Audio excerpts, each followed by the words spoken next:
than I thought it would, but let's see. I'm just trusting this new process here. Of course. Of course, yeah. I'm trying to get Surrendering a bit to it too. Yeah. Nothing like having tech problems in the middle of the night. Not tech problems, just trying to deal with complicated technology. Live with Ricky Lyman in a day of light and love.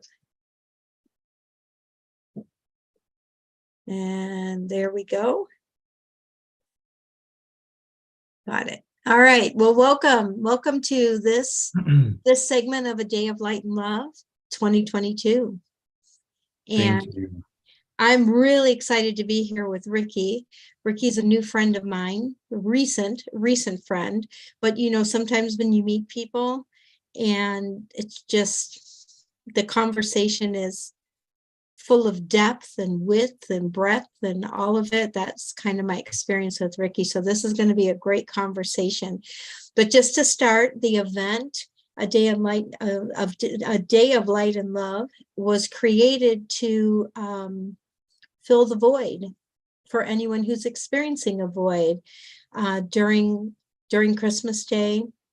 Sometimes we're reminded during the holidays, maybe what was that is no longer, or what has yet to be that we're feeling a lack, like we wish there was more to our experience, to the way that we celebrate with others, any number of those things. We can be reminded that this year might be a little blah compared to past years, or you're at a distance and you can't really participate with the people that you love.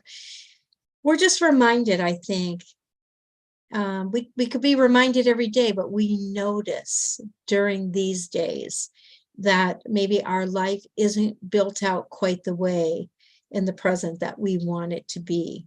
And so we're here to bring, I think everyone that's contributing can relate to that. At some point of their life, they experienced that, and they move through the experience to a much more brilliant version of life.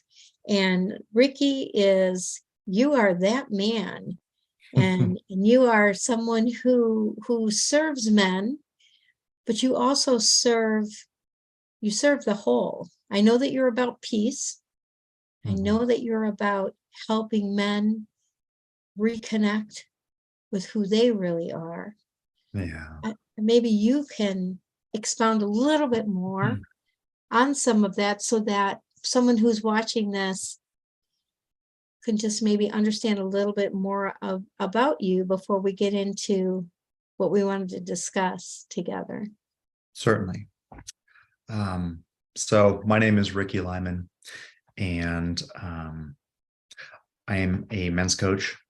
My work really revolves around helping men to do the inner work and really connecting with intuition and this source of wisdom that we just have naturally, that we've been told that we can't trust, and that we've been shamed out of listening to, and I feel just brought to this purpose over and over and over again throughout the last couple of years. My background is in technology startups. I've run software agencies, technology startups, and after about 10 years of doing that, I threw in the towel and wanted to do something a little less not shallow, because I think there are good people in the industry, but I think something that's more meaningful and connecting for myself. So that's really where I'm at today. Is that an introduction you were looking for? I'm not sure what I was looking for, but one thing I know is that you're a very devoted father. I am. Yeah. So I have a son, Aiden. He's 5. That's so funny. He's Aiden means son of fire. Mm. And uh, I might have told you this story when we first met, but so I know you're an Aries. I'm an Aries. And my boy, he was born only 3 days before me, making him an Aries as well. And that guy is just a little ball of fire. And, I think in a way, he has really ignited this work for me. I was thinking about it this weekend, and I'm launching a fun new program here soon. And all too often I'm always posed with this question of, why am I doing this? I don't know if it's a compulsive thing that I always need to feel connected with a purpose, but I looked down at him. He was tinkering with some Legos that he got for Christmas, and just like, this is why I'm doing it.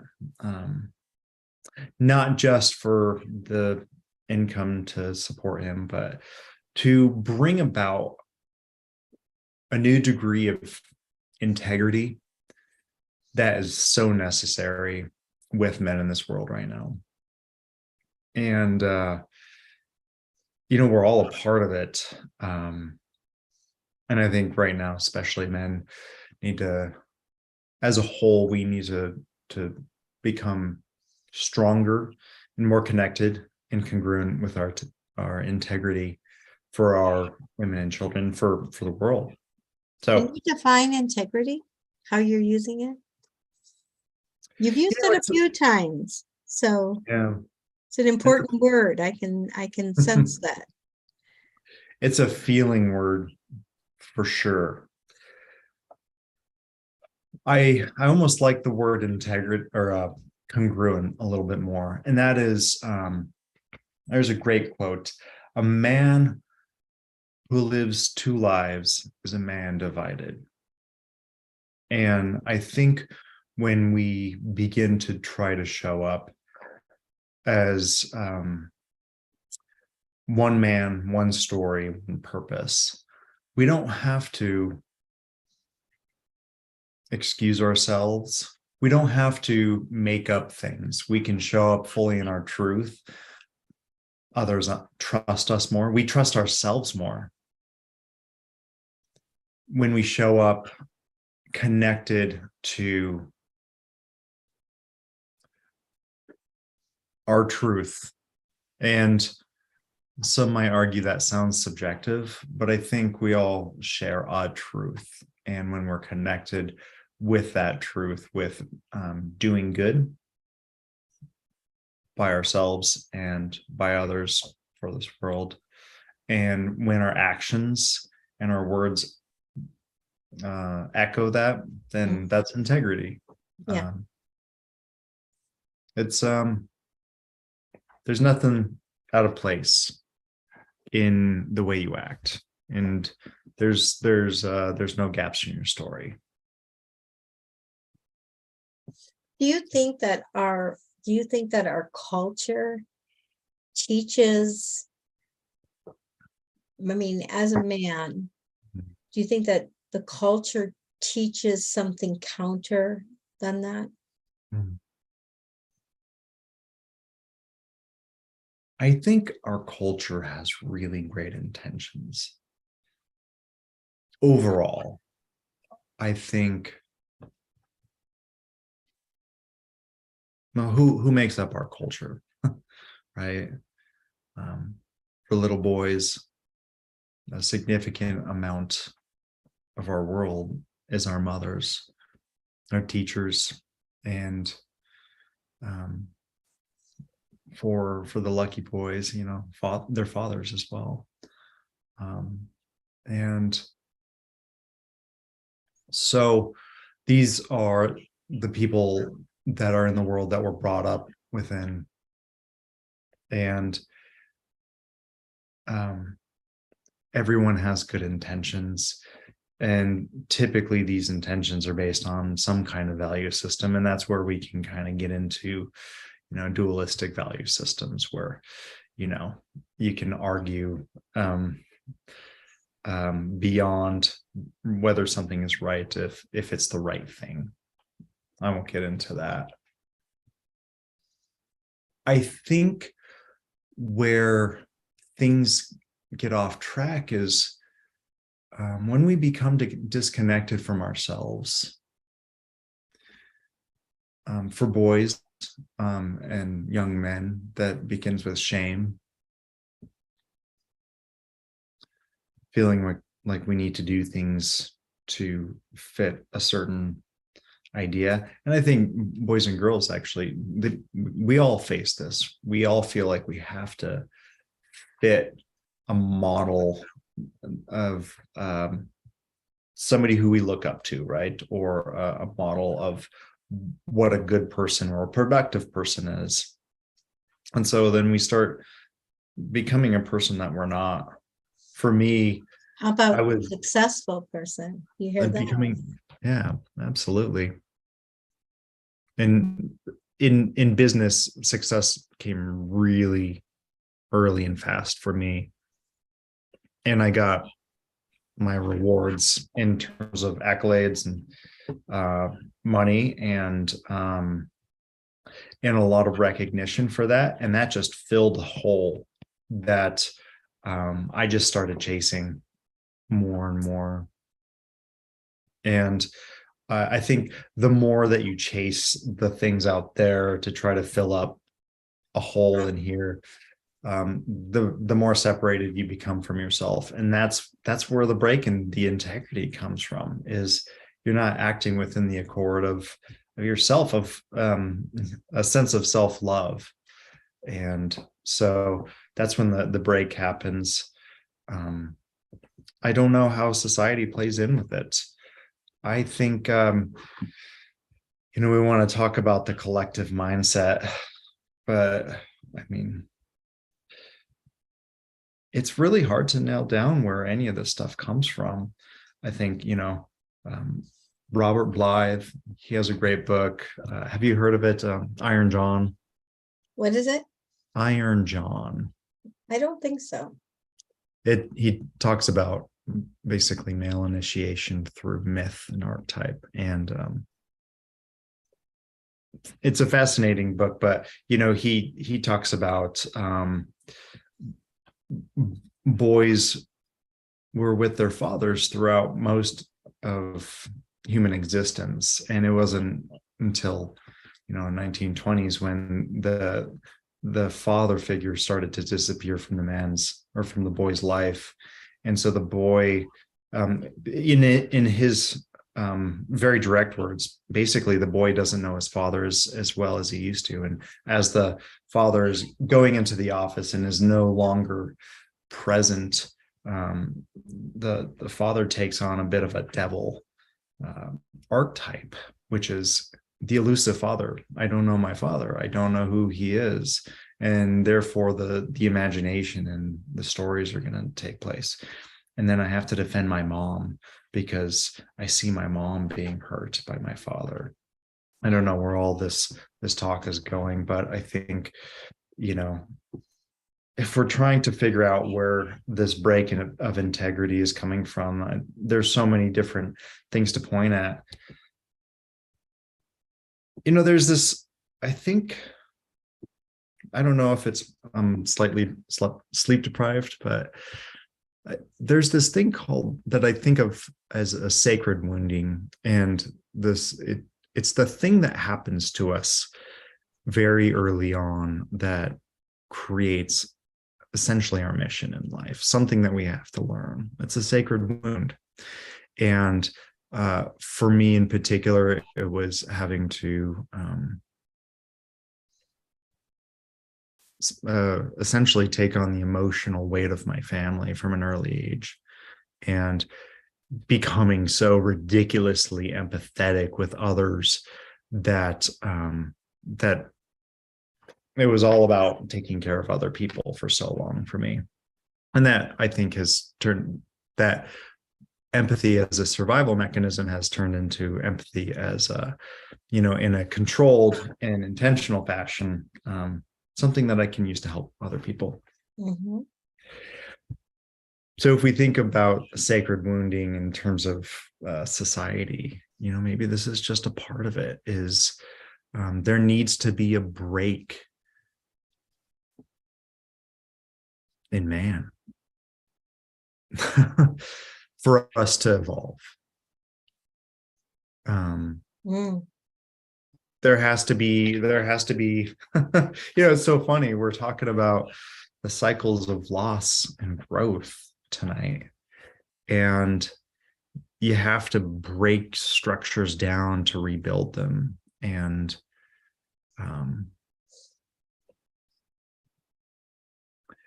maybe at this point in time in our evolution, this massive imbalance between the masculine and the feminine, and that imbalance having so many effects, and with men directly becoming so detached from themselves, and then taking advantage through power and corruption, and how we've seen scenarios play out. And so at that massive scale, that's how this sacred wounding would take place. Are we Interesting. still tracking? We are. We are. No, very interesting. Yeah, I think that there's definitely an opportunity today for men and women to claim a more authentic voice that would be reflective of the inside out, instead of there being that incongruence that you talked about. Yeah. I think it's an opportunity, and I think that loss is often the doorway that presents an opportunity, that we can hone that, or at least strengthen that muscle of authenticity. Yeah. In your own experience, you've experienced cycles of loss and growth. You're in a huge growth cycle now. Yeah. But I don't think it, like, even as we as a society maybe shed some of the past incongruencies. That book that you mentioned, so 1920s, would that have been the rise of corporatism? Essentially, when we moved from the fields Like from the to agrarian culture to the industrial culture? Yeah, and that's the example he uses. I think he kind of showcases more the 1960s as being this time era, but I think it started a little bit before that. I think in the 60s, I think the tax laws changed, and families changed because men and women had to work in a household, began to have to. Yeah. Yeah. And the whole structure of the family was being altered by economic drivers. Yeah. Yeah. So back to you. We could go off there and talk. It's very interesting. I'm going to have to grab that book. But let's say that there's a viewer right now, someone who's watching this, and they're saying, well, I'm clearly in a cycle of loss. Maybe they have the loss of a partner. Maybe they just have the loss of a job. Maybe they have a loss of a parent or a child. Yeah. Going through that, what would you offer them as some steps to move through loss, so that it becomes, so you can maximize the opportunity for growth? Yeah. Well, first of all, I think we are as humans, we're always trying to find the meaning in something, and the hurt comes from not understanding why something is happening. At least that's at this moment, that is what it's presenting itself. Viktor Frankl, the father of logotherapy, in his book Man's Search for Meaning, there's 3 different ways that we find meaning, and one is through seeking new experiences. I can only think of 2 right now, but there's creating something, and then suffering, right? And so this is essentially what we're talking about is loss and growth. And like you started out early on, loss is it's most felt in these times of ritual and tradition. I mean, earlier tonight, I dropped my son off with his mom, came home, and it was only this morning where Dawn and her girls were here, Aiden was here, and we had a full house. And it's just that warm chaos of a family environment. And within 12 hours, I'm sitting on my couch by myself. I have no reason to warm my house when I'm here, because I don't know why, but I just don't feel like I need to keep the the heater on while I'm here. When other people are here, though, I'm keeping the heat on. I'm filling up the humidifier because we're in the desert. I'm watching over people, and then within 12 hours, I'm sitting there by myself. That's one form of loss that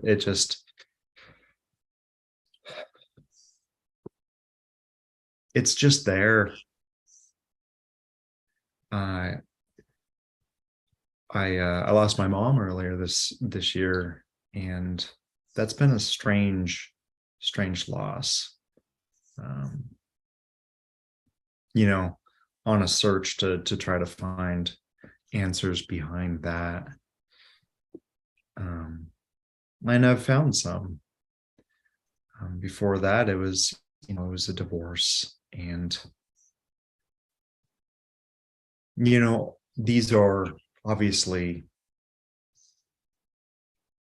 times of great loss, and there are certainly cycles of growth within that.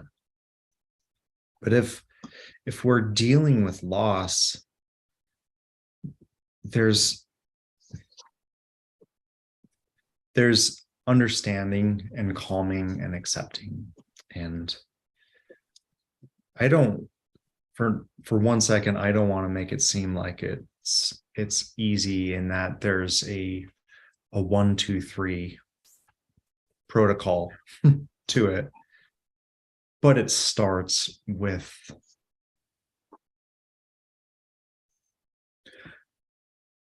calmness. And as much as you want to numb, either through turning on the TV or having a drink or doing whatever relieves that, I think the most important thing you can do is sit in stillness and really listen to your body.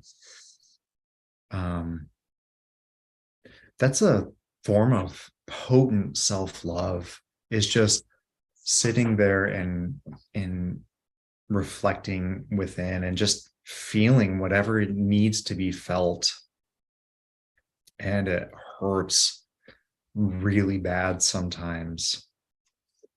That pain is progress, though.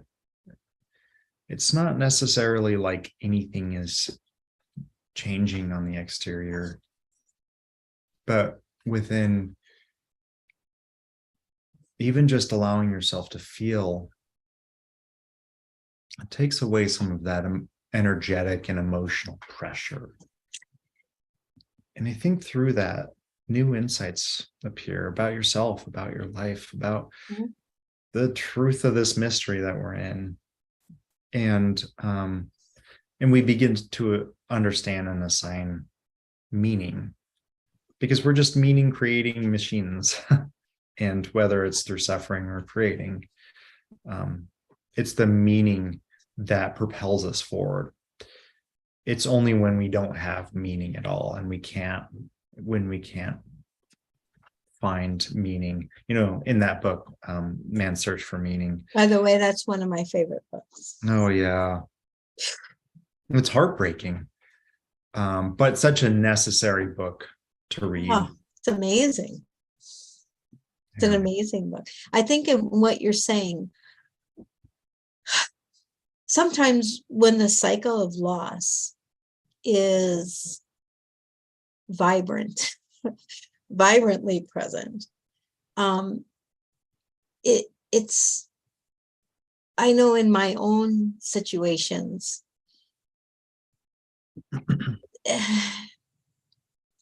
sometimes you just don't want to go there because you don't even want to be present with it, because it's the acute awareness of it Yeah. is a necessary step in order to step over the threshold of progress.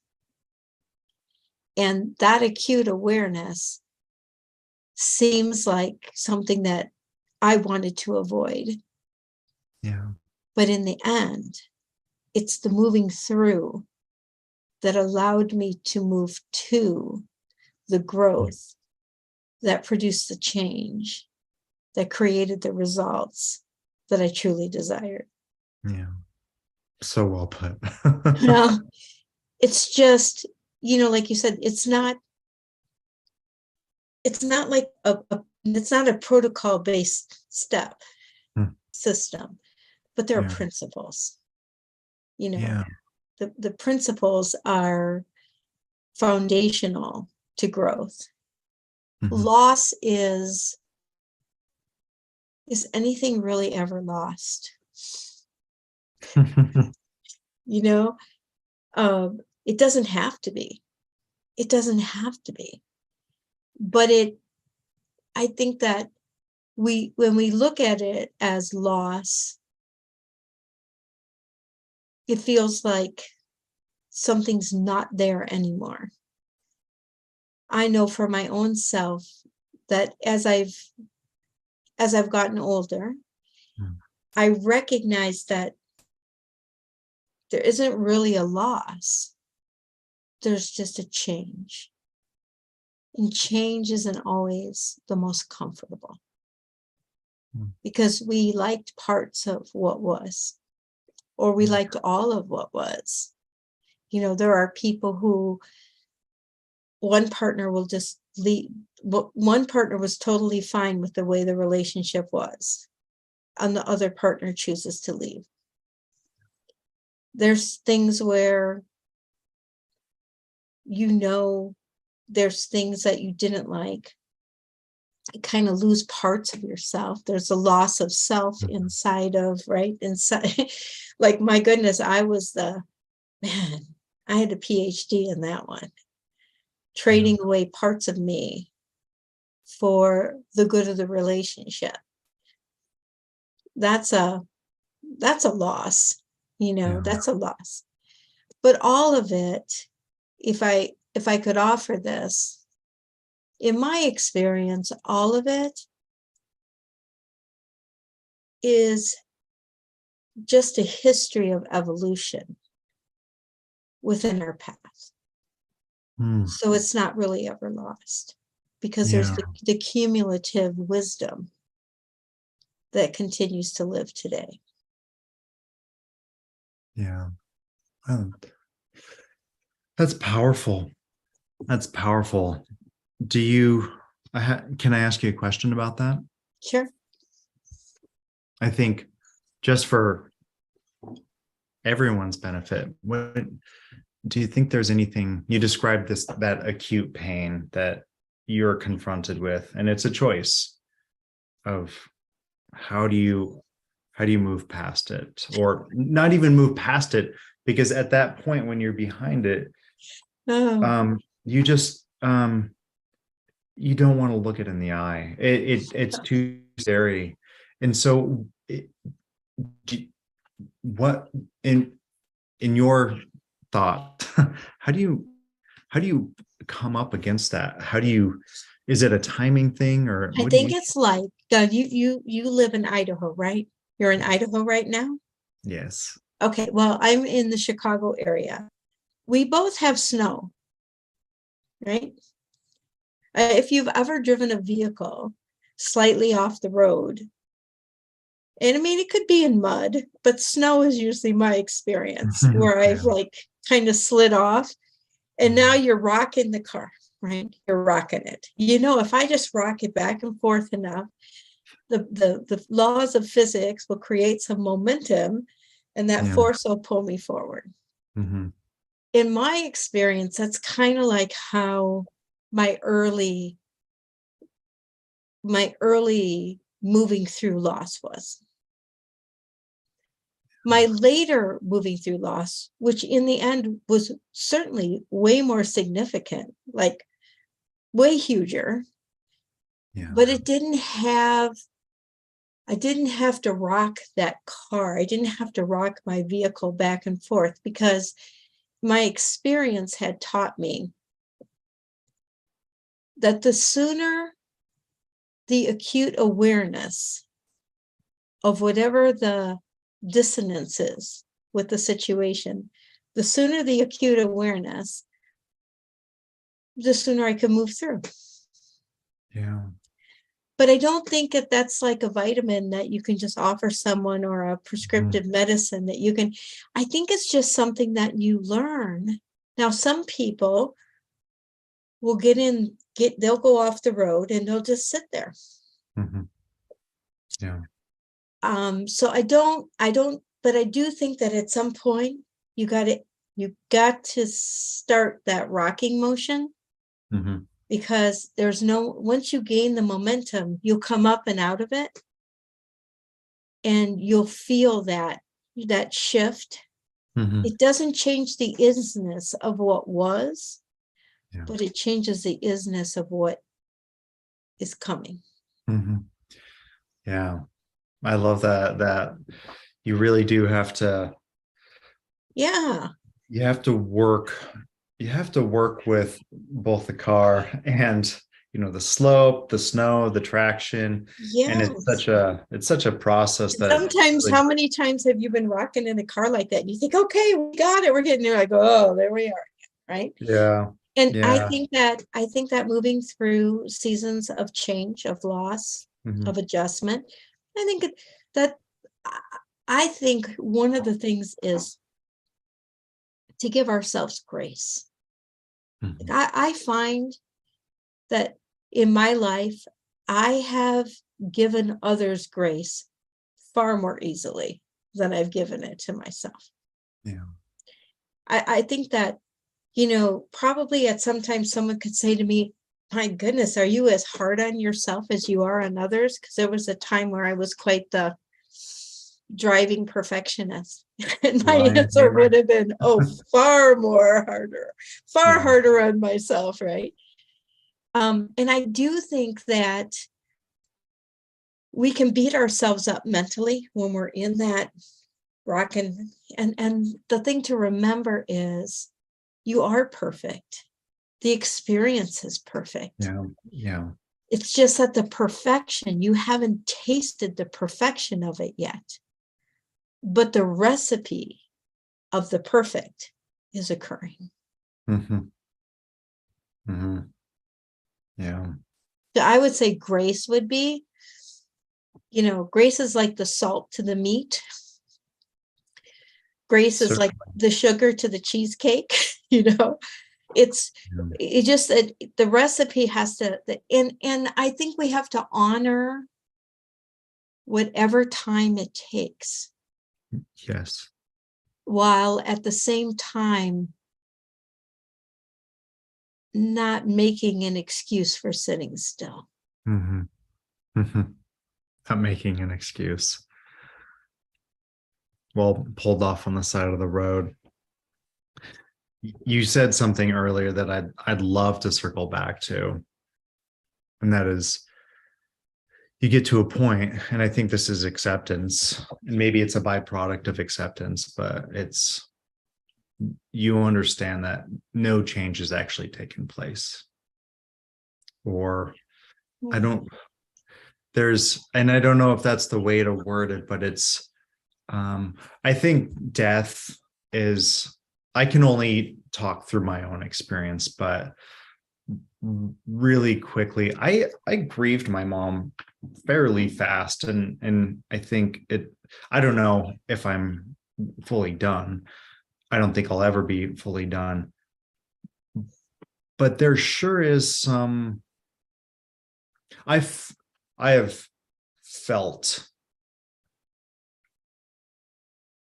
my mother's energy on so many countless times since then, and there's just this knowledge, this deep feeling that my mom, yes, she's not here physically, but there she is so close by, and I feel her love all the So is time. there really a loss? Is there really a loss? Is there really a loss? Or is it just a change? That's what you said. Is Yeah. there just a change in the state? Yes. And change isn't a bad thing, because without change, there's no evolution. Yeah. So we become more if we can embrace the changes, Mm-hmm. while still holding to what we know we want and what's Mm-hmm. true for us. Yeah, absolutely. That's the rocking in the snow. Yeah. Right there. Yeah. And I would say, I had a mentor once say to me, this was potent. I can still remember him saying it, Curtis. He said, Jeannie, a reason or excuse has the same result. It could be a very good reason, Yeah. or it could just be some lame excuse. It doesn't matter. Yeah. It's still, when we practice living in reasons why we're not, or excuses why we're not, it has the same result. Yeah. We're not moving forward. Mm-hmm. Mm-hmm. And so I think that giving ourselves grace, Yeah. and honoring, sometimes it's baby steps. Sometimes it's just a small baby step. I know a year ago, I was practicing small baby steps. My husband transitioned last August of 2021. And there were some, there were some days that, that acute awareness, you mentioned acceptance. Acceptance is, that word, it quantifies something almost unquantifiable. The scope of acceptance is mammoth. And I think that non-acceptance keeps us in the rocking motion of the car. Mm-hmm. We want to, but we don't. We want to, but we don't, And I think that that's a normal part Mm-hmm. of, if there is a protocol of moving forward, there's levels of acceptance. And I think that we get these different breakthroughs, but one day we hit a level of acceptance that we can't stay in that rut rocking anymore. Yeah. And whatever that time period is, as long as we're not making it a reason or excuse, as long as we are just moving through whatever our process is, I think we'll get there. I think we'll have the breakthrough. And Yeah. I love what you said about your mother. I love what you said about,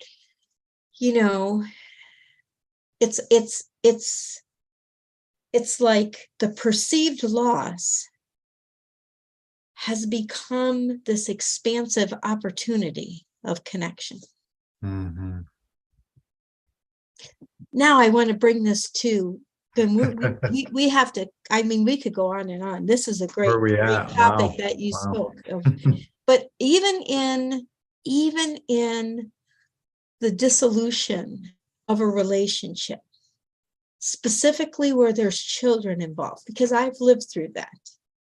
You're living through it. I'm like on the other side of it, because my boys' dad has passed, and so that relationship in this world isn't dynamic. And of course, my boys are like, they're like your age, so they've grown up. But I will say that even those relationships, just like you talked about, realizing that your mom is still very real to you, Mm-hmm. but in different ways than when you could go over and sit down at her kitchen table and have a cup of coffee with her. Yeah. Right? Yeah. But same with the mother of, or the father of, a shared custody situation. Very same. If we allow the relationship to blossom to a new level of becoming, that's available to us. It is. Yeah. It's absolutely available to us. And there's magical moments inside of it. But I think it comes down to keeping the main thing the main thing. Mm-hmm. There's a point where whatever the grievances were that caused the relationship to dissolve, the focus being on the children and showing up for the other parent. If the child is the mission, Mm-hmm. showing up in a way that exemplifies an ideal Yeah. of parenting. Yeah. Absolutely. We can Absolutely. pull the best part of us forward. Mm-hmm. And I think that we would have a very different culture if that was the norm. Of course. Yeah. Yeah. I love what you said right there. If we can, it's that bit by bit, piece by piece that you have to work with yourself um to become a better, not a better person, but you have to shift your perspective for your child. And one of the ways I've found that is made possible is by trying to see my son's mother through his eyes. Yes. Ooh. So yes, I'm not going to be able to wake up with him on Christmas morning, but he gets to wake up with his mom on Christmas morning. Yeah. And that kind of excitement, I think that really, the any sort of pain, any sense of pain really goes away when we can project ourselves through our children, right? It's the next best thing to be. The next It best is. thing. Yeah. So it's like, this isn't available. What's the next best thing? Yeah. Yeah. Yeah. Yeah. Is that you can experience that joy Mm-hmm. that he's experiencing through his lens, Mm-hmm. because Mm-hmm. you've contributed to that lens being as clear as possible. Yeah. Yeah. So he can see all the beauty. Really can. Yeah. And then that just frees up energy. It just frees up energy for well, so he doesn't take on any sort of my Yes. feelings Yes. that that aren't supportive of his mother. Yeah. We can keep the channels clear, right? Yeah. And you know, I think the thing that you said earlier, the grace that we can extend to ourselves, I think if I was to put myself in the seat of somebody listening either tonight or in the future. It's that grace. And I think you're doing it right now by just offering this kind of event for somebody to check in with, and you know, the acknowledgement that you are sharing through running this. And I just wanted to say thank you so much for Wow. doing this, and just to share my appreciation for you and for anybody who's watching this, and that you are not alone. You were never alone. No, And no, you are so we're not. loved. Yeah. No, we aren't alone. And I appreciate you being willing to come on. You're the first male voice in 5 years. And I look forward to our conversation together next year, and maybe you'll bring some friends with you, and Yeah. we'll get to hear more men speak on this event. You know, I raised 2 sons, and so I'm very partial to boys. So, Oh, yes. And I think that this has been a great conversation. We probably could go on and on and on, but we're gonna end it here. Is there anything you'd like to say in closing? thank you so much. I really appreciate what you're doing. And to whoever's watching, Merry Christmas. Mm, And um, give yourself some love tonight. Just mm. try to feel in here, and I love that. see where it goes. Yeah, I Yeah. would like to offer, just even if you just find thing, one thing that you can create as something special in the now. Do it. Just build on it. That So is thank you. perfect. Thank you, Ricky. Thank you very Thank you much. so much. And Merry Christmas to you. Merry Christmas, and best of luck with the rest of all your incredible guest interviews. Yeah, there are quite a few great people that we'll be conversing with today. Yeah, I know one of them pretty well. You do. I can't wait to talk with her. Well, Yeah. thank you, Ricky. Merry